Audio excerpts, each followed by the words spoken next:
this is Captain Atom number 2. This issue was footnoted in the other Captain Atom I reviewed, so I thought we would go back to this one, the second issue of his series.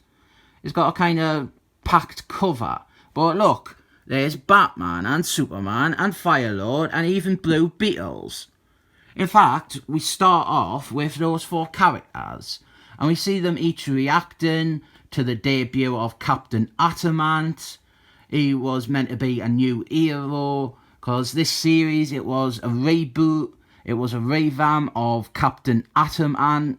He used to be a character published by Charlatan Comics, and then DC bought them, and he got brought across to the DC universe. He was in Christmas on Infinite Earths. That's why we've also got Blue Beetles here. He comes from Charlatan as well. And it's like lampshading that fact by having Blue Beetles say that he vaguely recognises Captain Atomant from somewhere. He's talking about Charlatan Comics. He recognises them from Charlatan Comics. So Captain Atomant, he is working for the army, and he's going undercover to bust some French-Canadian terrorists. And he's trying to get in with them, he's trying to join their group. They are Separatists, and we meet the villain, Barbie. She was in the other issue I looked at. She is leading these terrorists.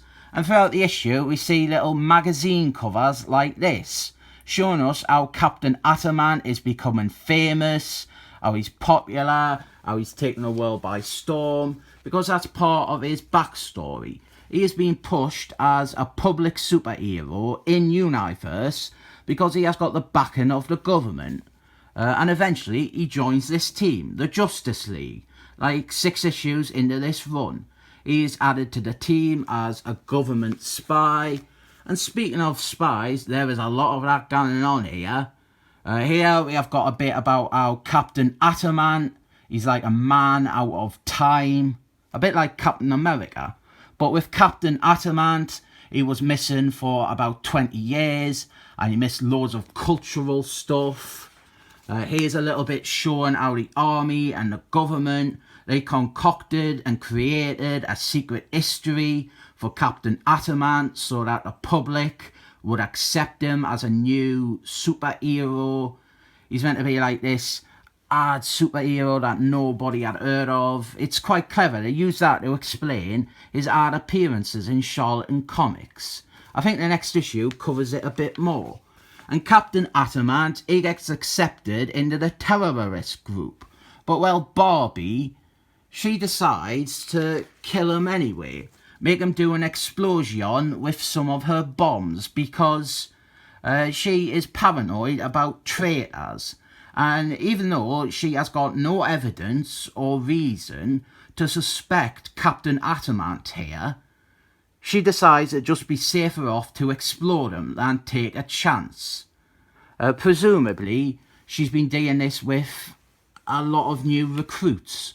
Like, she's so paranoid that she ends up killing a lot of them for no reason. Captain Atomant, of course, he survives it because of his powers. And then he works out that Barbie is planning to kill the President of Americaland and also the King of Canada. But before stopping these evil plans, Captain Atomant reunites with his diverse old friend.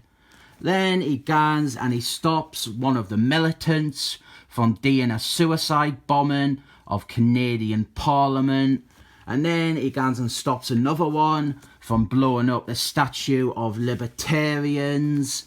And finally, he goes to save the president. You know, that actor.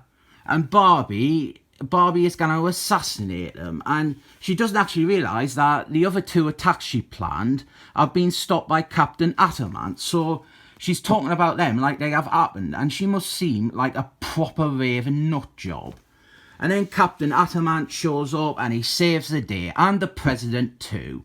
And this only strengthens his reputation as a hero to the general public. And at the end here, we see the heroes from the start reacting to it again. Superman, Batman, Blue Beetles, and Firelord. I don't know why Firelord of all characters, but he has always been paired with Captain Ataman. In fact, Barbie, the baddie for this issue, she first appeared in Firelord's comic. He even says something to that effect here.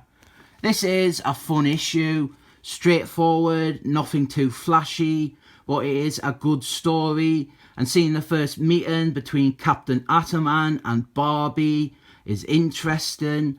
I rate this issue 7 thumbs up.